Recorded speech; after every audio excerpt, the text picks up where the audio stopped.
Que la paix soit avec vous, mes frères et sœurs. Que la paix soit faite en vous, par vous. Alors lorsque je parle de paix, je parle bien évidemment de paix intérieure.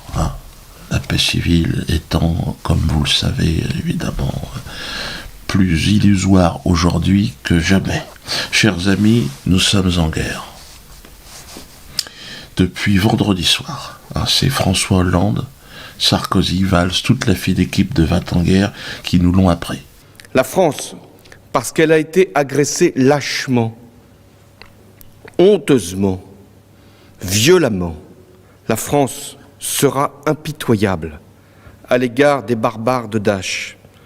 Elle agira avec tous les moyens, dans le cadre du droit, et tous les moyens qui conviennent, et sur tous les terrains, intérieurs comme extérieurs, en concertation avec nos alliés qui eux-mêmes sont visés par cette menace terroriste. Et nous frapperons cet ennemi pour le détruire, bien sûr en France et en Europe, pour poursuivre ceux qui ont commis cet acte, mais aussi, et vous le savez, en Syrie et en Irak. Et nous répondrons au même niveau que cette attaque, au même niveau.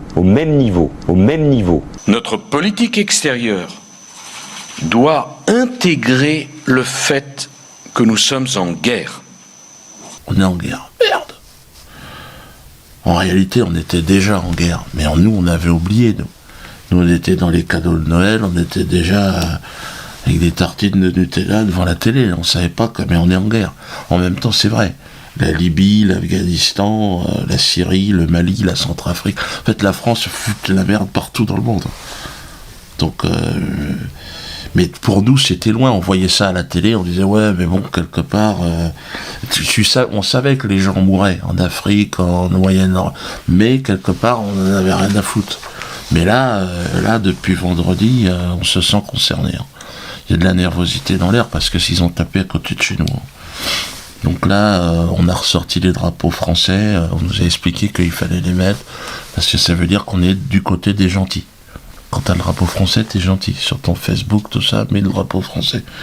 Et eux, ils sont partis, nos dirigeants, bombarder les méchants, qui sont très très méchants. Ils sont extrêmement méchants, même ils sont plus sous contrôle. Ils les connaissent bien parce que c'est eux, nos dirigeants, qui les ont formés, qui leur ont vendu des armes. Les armes avec lesquelles maintenant ils viennent nous tirer dessus.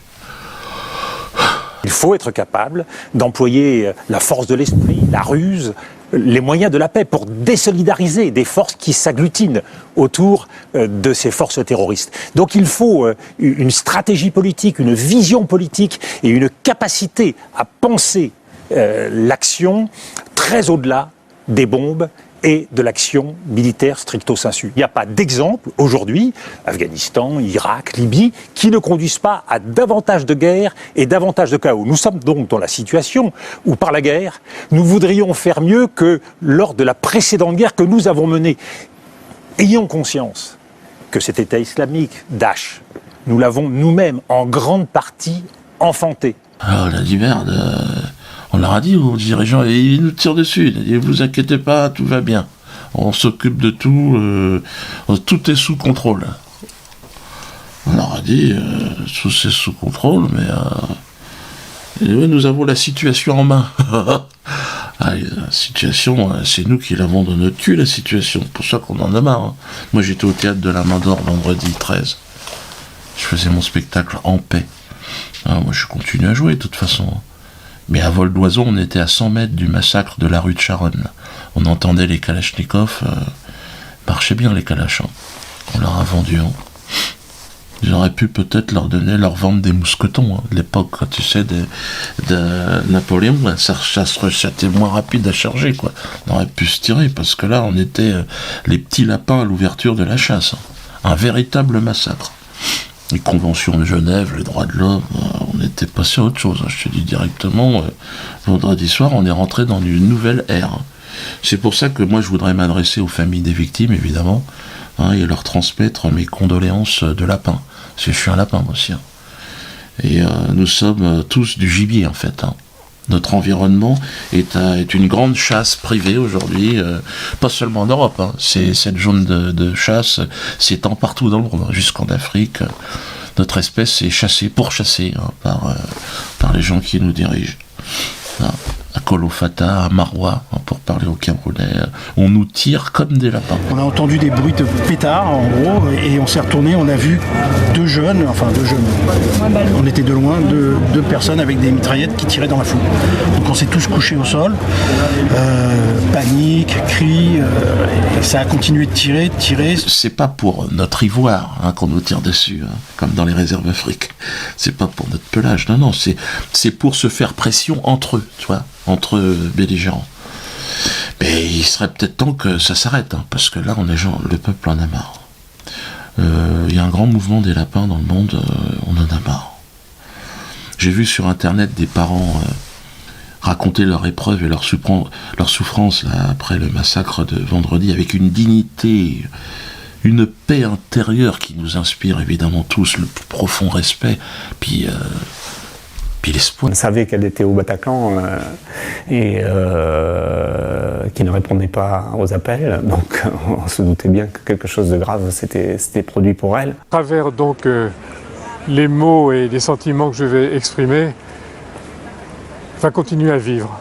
Ils apaisent, ils rassemblent, ils nous rassurent sur la véritable nature de l'homme. En réponse à cette guerre, je me devais aussi d'être force, un peu de proposition. Cette guerre qui nous est imposée, comment pouvons-nous faire? Alors moi, à mon humble niveau, un artiste, un saltimbanque qui fait du rêve avec du banc, Toto à la plage, Toto, qu'est-ce que je peux faire? Avec vous, les familles des victimes, je pense que nous devrions organiser une soirée pour la paix. Chacun de vos témoignages pourrait être accompagné d'une œuvre artistique de votre choix. Nous pourrions concentrer tous ensemble en fait l'extraordinaire émotion née de ce drame absolu pour en faire une force de paix, indépendante bien sûr, des politiques et des médias belliqueux, qui se servent de la mort de vos proches, de nos proches, pour occuper du temps de cerveau disponible entre les publicités. On l'a vu là. Ça marche fort les pubs en ce moment. Avec Risque, devenez le maître du monde. Établissez la meilleure stratégie pour étendre votre territoire et dominer vos amis. Infiltrez leur territoire et soyez le premier à remplir votre mission secrète pour remporter la victoire. Risque, le jeu de la conquête du monde. Atroce. C'est humblement donc que je vous propose mes services pour vous accompagner dans cette idée, dans cette utopie que la paix est possible. Donc ensemble, rassemblons-nous et puis essayons d'apporter notre pierre à l'édifice de la paix. Pas de sainte, mais bon, faut être un peu fou, faut être un peu artiste pour y croire.